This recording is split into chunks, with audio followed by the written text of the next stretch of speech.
High नमस्ते welcome back to new video. I hope तपाईँहरू सन्चै हुनुहुन्छ होला, म पनि सन्चै छु।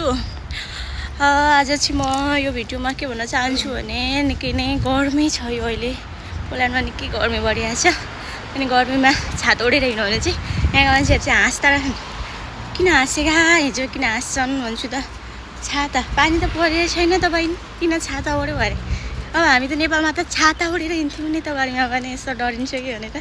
यहाँ चाहिँ बरु छाता ओढाउने हाँस्छ, त्यो भएर ज्याकेट ओढेर हिँडेछु। हाँसे नि हाँसुन्, ज्याकेट ओढ्दा त केही भन्दैन होला भनेर ज्याकेट ओढेर हिँडिरहेको छु।